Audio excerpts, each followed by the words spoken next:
Juan Kapitulo 6, versikulo 35. Si Jesus miingon kanila, "Ako mao ang pan nga naghatag sa kinabuhi. Ang muari kanako dili nagayod gutomon, ug ang mutuo kanako dili nagayod uhawon." Ang mga puno Pan sa kinabuhi. maglikon unta sa mong pagtuo ug gagaka kami sa pagtuman sa imong mahal nga kasuguan.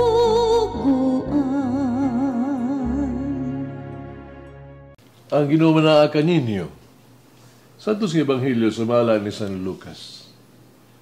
Ito higayuna, gipapahawa ni Jesus ang yawa nga amang, o sa nagagula na ang yawa, nakasulti ang tao.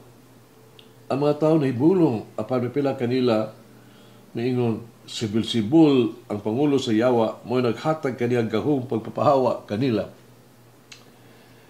Dahil ubang buot bibiti kaniya, mao nga sila bihagyo kaniya na maghimo sa usa ka milagro kung pagpaila nga siya pinadala gyud sa Dios. Panahibalo si Jesus sa ilang mga hunahuna, umiingon siya kanila. Bisan unsang nasura nga magkabahin-bahin o mag-unay pag-away, dili mo lungtad og dugay. Ang banay nga magkabahin-bahin maungkag. Sa kundiha sa siging harian ni Satanas, ang mga pundok na nag-unay away, usa man paglungtad sa maong paghiharian. Nag-ingon kamo, nahingilan ako sa mga yawa tungod kay naghatag si Beelzebul kanako og gahom paghimo niini. Giingon niini nako pahingilin kanila. Giusa man di ay sa inyong mga sumusunod pagpapahawa kanila. Ang inyong kagalingo mga sumusunod nagpaila nga sayop gayud kamo. Ang tinuod mao nga tungod sa gahom sa Dios, hingilin ako sa yawa. Ug kini mao'y nagmatuod nga naghari na ang Dios kaninyo. Kuno sa katawo nga kusgan nga sagkap sa tanan niyang kainandang nga mga hinagiban, magbantay sa iyang balay, di gyud kini kahilabtan sa iyang mga butang. Pagkon ang labi pang mas kusgan nga mosulong umubuntog kaniya, mas labing kusgan musakmit sa tarang mga hinagiban ug nga iyang gisaligan sa tag-iya ug bahin-bahinon ang iyang tinulis. Ang dili dapig kanako, batok gayod kanako. Ang dili butabang kanako, pagtigom, magkatibulaag. Ang Ebanghelyo sa Ginoo. Pasalamati ang Ginoo kay siya maayo, ang iyang gugma mulungtad hangtod sa kahangturan. Pasalamati ang Diyos sa tanang mga Diyos, ang iyang gugma malungtaron. Pasalamati ang Ginoo sa mga Ginoo, ang iyang gugma balungtaron.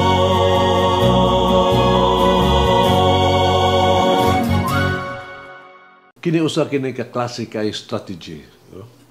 Murag naandam mga tawag na ito, maagi ba, sa militar. Nga bahin-bahin ug buntugon. Divide and conquer.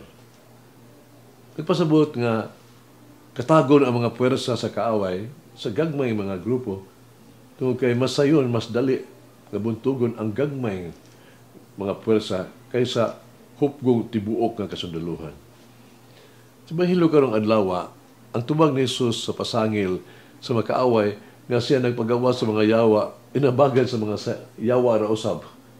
No? Usa ka penultion, ngingon to, a house divided against itself falls. Igo kayo. Pero kita nakaingon ni ini na binuang dyan kining pasangila. Sultihan ni Jesus ang mga magsusupak. Kapinagi yun sa tudlo with the finger of God sa gahom sa Dios kasi naghingilin sa mga demonyo. Sa ingon, nagpahayag nga ingog anak sa Dios. Ingon og sinaad is the promised Messiah. Siya adunay gahom paghingilin sa mga yawa, demonyo, sa mga demonyo pinaagi sa iyahang kaugalingong otoridad, gahom. Pinaagi sa mga buhat di padayag ni Jesus. Ang pag-abot sa gingharian taliwala sa mga tao. Apan ang mga tao nagpadayon sa ilang pagkawala gyud pagtuo bisan sa pagpangayo mga dugang pag mga timailhan proiba sa iyahang kung tinuod ba gyud siya si Kristo. Ebanghelyo nag-awhag kanato sa pagbaton og lig-on nga pagtuo ug pagsalig ni Kristo nga anak sa Dios. Kinsa adunay gahom sa tanan, lakip kang Satanas sa iyahang mga sakop. Kini nagpasidaan kanato nga kung ang usa ka tawo walay pagtuo o magpadayon niini, walay pagtuo bisan unsa pa ang iyang makita o madungog. Ingon ni ana ang trahedya sa pagsira sa pultahan sa pagtuo. Bisan si Jesus dili makahimog nga milagro tungod sa pagkawalay pagtuo. Adunay mga panahon nga ato ang pagtuo o pagsalig sa Ginoo mahakit. Sa ingon nga higayuna, dili kita makahimog kung magkabilin nga dili matuhuon. Hinuon atong ipuyo ang pag-ampo sa mga apostoles. Let us pray, Lord, increase my faith, help me, help my unbelief. Dungagi Ginoo akong pagtuo, tabangin ako ang pagkawalay pagtuo. May paghiha makasiguro kita nga magkabilin kita uban sa Ginoo ug alang kaniya kanunay. Pag-ampo kita, minahal nga Diyos sa panahon sa Kwaresma, tabangi kami nga ipunte nga mga mata kang Jesus, tabangi kami sa pagkahin ug dugang mga oras pagigsulti o pagpaminaw kaniya.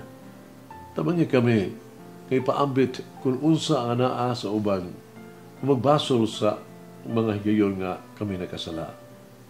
Amen. Mama Mary, help me always, Lord, to return to the Lord, to deliver me from all evil. Bilangin ang Diyos magagawa sa tanan, Ama, Anak, Espiritu Santo. Amen. May the Lord of the divine mercy bless us all, heal us from all diseases and suffering. Ayun unta niya kita, tanang mga sakit na sa lawas